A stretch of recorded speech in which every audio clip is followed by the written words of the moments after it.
Hello everyone, ঢাকে পড়লো কাঠি, পুজো জমজমাটি। কি বলতো, এই মনসা পুজো থেকে ঢাকের আওয়াজ শুরু, আর বাঙালিদের মনে উতাল পাতালও শুরু। কথাটা কি ঠিক বলেছি? তো দেখতেই পাচ্ছ, ঠাকুর দেখে এবং ঠাকুরকে বুঝে গেছো তোমরা এটা কোন ঠাকুর হতে চলেছে। আজকে তোমাদের কাছে যে গল্পটা শেয়ার করবো পুরোটাই সত্য একটা ঘটনা, তাই প্রত্যেকটা বন্ধু এবং বান্ধবীদের বলবো একটুখানি ধৈর্য সহকারে ভিডিওটা দেখেই যাও। এটা হচ্ছে আমার মামা বাড়ির মনসা পুজো। আজ থেকে বিগত 40 বছর আগে এই পুজোটা বন্ধ হয়ে গেছিলো।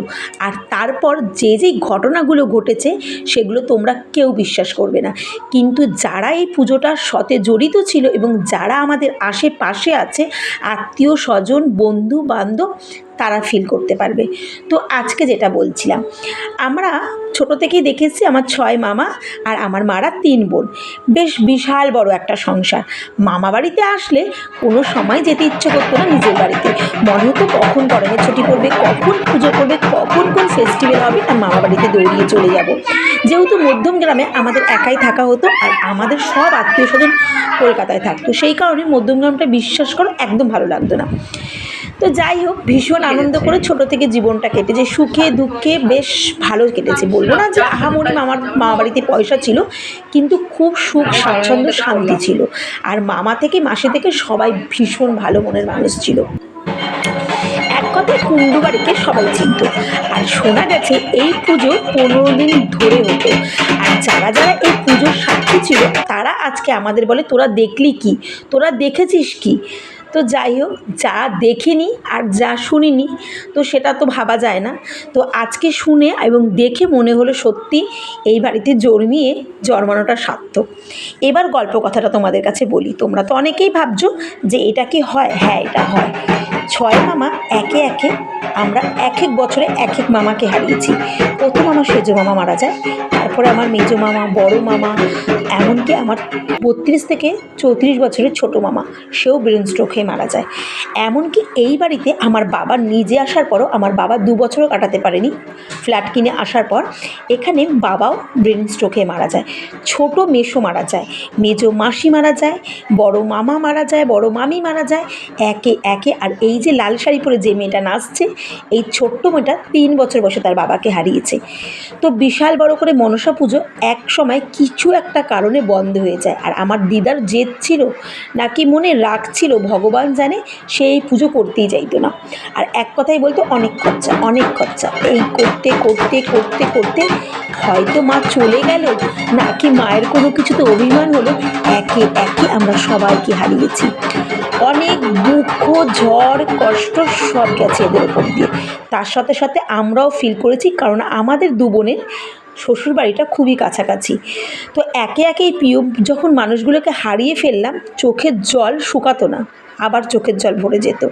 খুব কষ্ট হয়েছে, খুব কষ্ট ফিল করেছি। এবং বিয়ের পরেও কিছু মানুষকে হারিয়েছি, বিয়ের আগে কিছু মানুষকে হারিয়েছি। জানি না মা কী চেয়েছিল বা মায়ের কিসের ভুল হয়েছিল, মা সেটা মা নিজেই জানে। আজকে এরা 2 ভাই বোন, মানে বড় মামার ছেলে এবং মেজো মামার মেয়ে মিলে, তারা আজকে নিজের পায়ে দাঁড়িয়ে 2 ভাই বোন মিলে আজকে 40 বছর পর গর্ব করে বলতে পারি 2 ভাই বোন মিলে এই পুজোটাকে করে দেখিয়েছে। আর মায়ের অধিবাস থেকে শুরু করে পুজো, পরের দিন খাওয়া দাওয়া ভীষণ আমরা আনন্দ করেছি। একটা সময় চোখে জল আসছিল, যখন আমি অফিসে ছিলাম আমার কাছে ছবিটা আমার বোন পাঠায়, এইটা হচ্ছে মা এসছে দেখ, মায়ের ছবিটা দেখ। 2 চোখ ভরে জল চলে এসেছিল যে আজকে যদি এই পুজোটা একটু আগে হতো তাহলে হয়তো এই এতগুলো মানুষকে আমাদের হারাতে হতো না। মায়েরও তো কষ্ট হয়েছে, 40টা বছর ধরে মা মায়েরে ঘুরেছে, মা পায়নি। আর সেটা জানো তো, একজন ঘরে পড়ে এসে বলল, 40টা বছর আমাকে কষ্ট দিয়েছিস, আমি ছন্নছাড়া হয়ে গেছিলাম, আমি তো ঘুরে ঘুরে ঘুরে ঘুরে বেরিয়েছি, তোদের কাছে কত আসতে চেয়েছি, তোরা আমাকে আসতে দিসনি। শেষমেশ মা আসলো, সুন্দরভাবে মায়ের পুজো হলো, মা পুরো সুন্দরভাবে পুজো পেয়েছে এবং সবাই ভীষণ আমরা আনন্দ করেছি। প্রায় 200-250 লোক হয়েছে, এত লোক, এত আনন্দ। এটা হচ্ছে আমার বড় মামার ছেলে, এটা হচ্ছে মেজো মামার সব অফিসের বন্ধু মেলা এসছে, সবাই মিলে ভীষণ আনন্দ করলাম, ভীষণ সুন্দরভাবে কাটালাম। অধিবাস থেকে ঢাকি থেকে খাওয়া দাওয়া সব কিছু মজা হয়েছে। আর রাতের মেনুতে ছিল কি জানো, পোলাও, আলুর দম, বেগুনি, চাটনি, পাঁপড়, মিষ্টি, অনেক কিছু।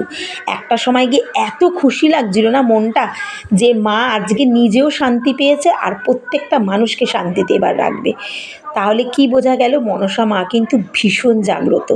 মাকে কিন্তু কেউ অবহেলা করো না আর কেউ এড়িয়ে যেও না। মাকে তুমি যদি 1 টাকা দাও, মা তোমাকে 20 টাকা দেবে। এটা আমরা নিজেরা প্রমাণ পেয়েছি এবং আমরা প্রত্যেকে মনসা ঠাকুরকে ভীষণ ভালোভাবে মানি। আর তোমরা তো জানোই আমার শ্বশুরবাড়িতে ঠাকুর সবসময় মানা হয়, আমার শ্বশুরবাড়িতেও মনসা রয়েছে, সেটা ফটো। তো আজকের এই ভিডিওটা কেমন লাগলো আর গল্প কথাগুলো কেমন লাগলো? ভাবছো তো গল্প কথা, কিন্তু এটাই বাস্তব, এটাই সত্য। যারা আশেপাশে আছে বা এই ভিডিওটা যাদের কাছে যাবে তারা ঠিক জানে। দেখো মা এবার যাওয়ার পথে, তাই মাকে বললাম, মা আসছে বছর আবার এসো, ধনে জনে পরিপূর্ণ করে রেখো। মা তুমিও ভালো থেকো, তবেই আমরা ভালো থাকবো। দেখো এই ঠাম্মাটা আমাদের একদম ছোট্টবেলা থেকে এই পুজো দেখে এসেছে, সেও এসছে আজকের এই পুজো দেখতে। তো ভীষণ মজা করেছি পুজোটাতে, ভীষণ আনন্দ করেছি। তোমাদের কেমন লাগলো কমেন্ট করে জানিও। আশা রাখছি ভালো লাগবে। নেক্সট ভিডিওতে আবার দেখা হবে। ততক্ষণ সবাই ভালো থেকো, সুস্থ থেকো। আর আমি মা মনসাকে বলবো, আমার ফেসবুক ফ্যামিলি এবং ইউটিউব ফ্যামিলির প্রত্যেকটা মানুষকে ভালো রেখো। আসছে বছর আবার হবে। জয় মা মনসার জয়। মা তুমি কিন্তু ভালো থেকো। তাহলে আজকের মতো টাটা, নেক্সট ভিডিওতে আবার দেখা হবে। বড়দের প্রণাম, ছোটদের ভালোবাসা দিয়ে আজকে শেষ করছি। বিসর্জন দিয়ে এসে সবাই মিলে একসাথে বসে গল্প করছি। মাকে যদিও বিসর্জন দেয় না, কোনো একটা গাছের নিচে বসিয়ে দিয়ে এসছে। তাহলে বলো কেমন লাগছে?